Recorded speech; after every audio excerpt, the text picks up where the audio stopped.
નમસ્કાર મિત્રો, સ્વાગત છે અમારી યુટ્યુબ ચેનલ ઓલેજ હેપીમાં. મિત્રો, આજે આપણે જાન્યુઆરી 2025 મહિનાના મહત્ત્વના કરંટ અફેર્સના પ્રશ્નો જોઈશું, જે તમને આવનારી દરેક પરીક્ષા માટે ઉપયોગી થઈ રહેશે. શરૂઆત કરીએ ફર્સ્ટ નંબરના ક્વેશ્ચનથી. ENWR દ્વારા ખેડૂતોને રકમ ધિરાણ આપવા માટે સરકાર દ્વારા શરૂ કરવામાં આવેલી યોજનાનું નામ શું છે? Credit guarantee scheme. ગુજરાતનો પહેલો આઉટસોર્સ કરાયેલો semiconductor assembly and testing plant ક્યાં શરૂ કરાયો? સુરત ખાતે. મધ્યપ્રદેશ દ્વારા આયોજિત કરાયેલા 10મા આંતરરાષ્ટ્રીય વન મેળાની થીમ શું છે મિત્રો? તો લઘુ વન્ય પેદાશ થકી મહિલા સશક્તિકરણ. નિર્દેશક નામના પહેલા સર્વે જહાજનું બાંધકામ કયા જહાજવાળા ખાતે કરવામાં આવ્યું? તો Garden Reach Shipbuilders and Engineers Limited. Idiopathic pulmonary fibrosis IPF એ કેવા પ્રકારનો રોગ છે? તો ફેફસાનો રોગ છે. ભારતની પહેલી ડાયાબિટીસ બાયોબેંક કયા શહેરમાં સ્થાપવામાં આવી? તો ચેન્નઈ ખાતે. હવે ઇસરો દ્વારા નિસાર રડાર ક્યારે લોન્ચ કરવામાં આવશે? તો માર્ચ 2025ના રોજ. GSLV MK2 રોકેટ દ્વારા લોન્ચ કરવામાં આવશે, જેનું વજન 2.8 ટન હશે. તાજેતરમાં મીડિયામાં છવાયેલા સાગર દ્વીપ કયા રાજ્યમાં આવેલું છે? તો પશ્ચિમ બંગાળ ખાતે. 2024માં ભોપાલ ખાતે સિનિયર નેશનલ શૂટિંગ ચેમ્પિયનશિપ કોણે જીતી હતી? તો સાહુ તુષાર માને. તાજેતરમાં 9મા રાષ્ટ્રીય માનવ અધિકાર પંચના અધ્યક્ષ પદે કોની નિમણૂક થઈ છે? તો V. રામા સુબ્રમણ્યમની. હાલમાં સમાચારોમાં રહેલી પનામા કેનાલ કયા બે જળ એકમોને જોડે છે? તો એટલાન્ટિક સાગર અને પ્રશાંત સાગરને જોડવામાં આવે છે. ISSF જુનિયર વર્લ્ડ કપ 2025નું આયોજન કરનાર યજમાન દેશ કયો છે? તો ભારત. ડિક્શનરી.કોમે વર્ષ 2024 માટે કયા શબ્દને ખિતાબ આપ્યો? તો ડેમ્બ્યુર શબ્દને ખિતાબ આપવામાં આવે છે. અને ઓક્સફોર્ડ દ્વારા વર્ષ 2024નો વર્ડ ઓફ ધ યર કયો શબ્દ જાહેર કરવામાં આવે છે? તો બ્રેઇન રોટ. 2025માં અમદાવાદમાં કેટલામો સપ્તક સંગીત સમારોહ પ્રારંભ થયો? 45મો. બનાસકાંઠા જિલ્લામાંથી કયો નવો જિલ્લો બને છે? તો વાવ થરાદ નવો જિલ્લો બનાવવામાં આવે છે, જે 34મો જિલ્લો બને છે. અને 9 મહાનગરપાલિકાઓની પણ જાહેરાત કરવામાં આવી છે, જેમાં એક આણંદ, મોરબી, નડિયાદ, વાપી, મહેસાણા, સુરેન્દ્રનગર, નવસારી, પોરબંદર અને ગાંધીધામ. આગળ જોઈએ ખેલ એવોર્ડમાં, તો 4 ખેલાડીને મેજર ધ્યાનચંદ ખેલ રત્ન આપવામાં આવે છે, જેમાં મનુ ભાકરને શૂટિંગ માટે, ડી ગુકેશને ચેસ અને હરમનપ્રીતને હોકી અને પ્રવીણ કુમારને ઊંચી કૂદ માટે આપવામાં આવેલ છે. આગળ જોઈએ તો 32ને અર્જુન એવોર્ડ, 4ને દ્રોણાચાર્ય એવોર્ડ, તેમજ ખેલ મહાકુંભ 3.0નો પ્રારંભ ક્યાંથી કરવામાં આવ્યો? તો રાજકોટ ખાતે કરવામાં આવે છે. ખોખો વર્લ્ડ કપના મેસ્કોટનું નામ શું છે? તો તેજસ અને તારા. વિયેતનામ અને ફિલિપાઇન્સ બાદ ભારત પાસેથી કયો દેશ મિત્રો બ્રહ્મોસ મિસાઇલ ખરીદશે? તો ઇન્ડોનેશિયા. 1975 અને 1998ના પરમાણુ પરીક્ષણોમાં મહત્વપૂર્ણ ભૂમિકા ભજવનાર પરમાણુ વિજ્ઞાની જેમનું તાજેતરમાં નિધન થયું છે, તે રાજગોપાલ ચિદમ્બરમ. 1975માં તેમને પદ્મશ્રી અને 1999માં તેમને પદ્મ વિભૂષણ વિજેતા હતા.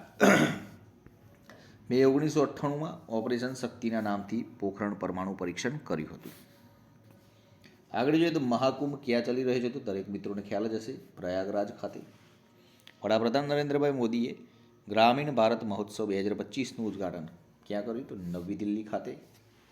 તાજેતરમાં ગૃહપ્રધાન અમિત શાહે CBI દ્વારા બનાવેલા ભારત પોલ પોર્ટલ લોન્ચ કર્યું. આ પોર્ટલનું કાર્ય શું છે? તો વિદેશમાં છુપાયેલા ભાગેડુ અપરાધીઓને શોધીને દેશમાં લાવવા અને કાનૂની કાર્યવાહી કરવા માટેનું છે.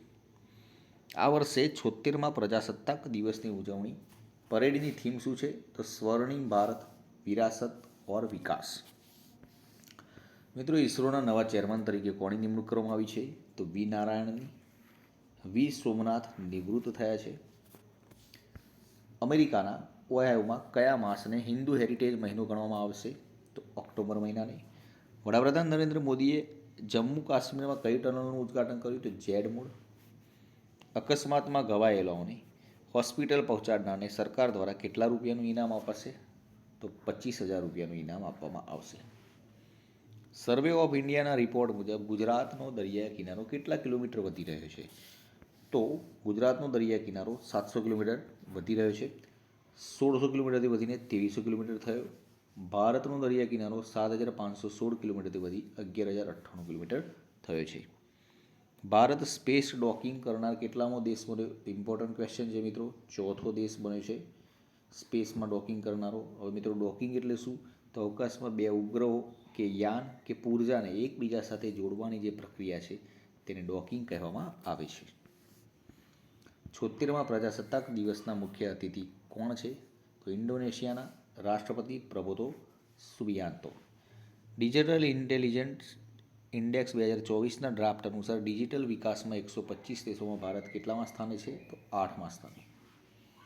વર્લ્ડ મોન્યુમેન્ટ ફંડ દ્વારા મોન્યુમેન્ટ વોચ 2025માં ગુજરાતની ક્યાંની જળ વ્યવસ્થાને સ્થાન આપવામાં આવ્યું છે? તો ભુજની 450 વર્ષ જૂની જળ વ્યવસ્થાને. ભારત ખાતે ચાલી રહેલી ખોખો વર્લ્ડ કપમાં કયા દેશની બંને મહિલા અને પુરુષ ટીમ વિજેતા બની? તો ભારતની. ફાઇનલમાં બંને નેપાળની ટીમોને હરાવી છે. અમેરિકામાં ડોનાલ્ડ ટ્રમ્પ કેટલામાં પ્રમુખ પદે શપથ લીધા? તો 47માં. પંકજ જોશી ગુજરાત રાજ્યના કેટલામાં મુખ્ય સચિવ બન્યા? તો મિત્રો 32માં. રાજ્ય કક્ષાના પ્રજાસત્તાક દિનની ઉજવણી ક્યાં કરવામાં આવી? Important question. તાપીના વ્યારામાં. 38મી નેશનલ ગેમ્સ 2025ની શરૂઆત ક્યાં થઈ? ઉત્તરાખંડ ખાતે. વડાપ્રધાન નરેન્દ્રભાઈ મોદીએ દહેરાદૂનના રાજીવ ગાંધી ઇન્ટરનેશનલ સ્ટેડિયમમાં ઉદ્ઘાટન કર્યું. તેમાં કુલ 32 રમતો છે. ગુજરાતના 24 રમતોમાં 219 ખેલાડીઓ ભાગ લેશે. આઈસીસી એવોર્ડ 2024માં જોઈએ તો હર્ષદીપ સિંહને 2020 player of the year, Rohit Sharma captain. National statistical report અનુસાર કયા 7 પાકના ઉત્પાદનમાં ગુજરાત દેશમાં પ્રથમ સ્થાને છે?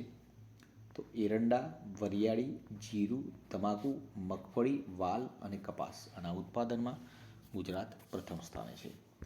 પદ્મ એવોર્ડ જેમાં 7 પદ્મ વિભૂષણ, 19 પદ્મભૂષણ, 113 પદ્મશ્રી, કુલ 139 મહાનુભાવોને પદ્મ એવોર્ડ મળશે. જેમાં 9 ગુજરાતીને પદ્મ સન્માન આપવામાં આવ્યું છે.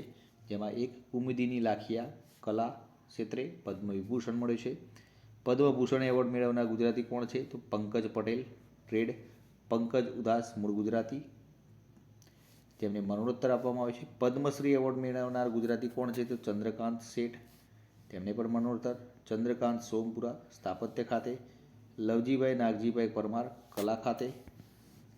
રતનકુમાર પારેમુ કલા ખાતે. સુરેશ સોની સમાજ સેવા માટે અને તુષાર શુકલને સાહિત્ય ખાતે.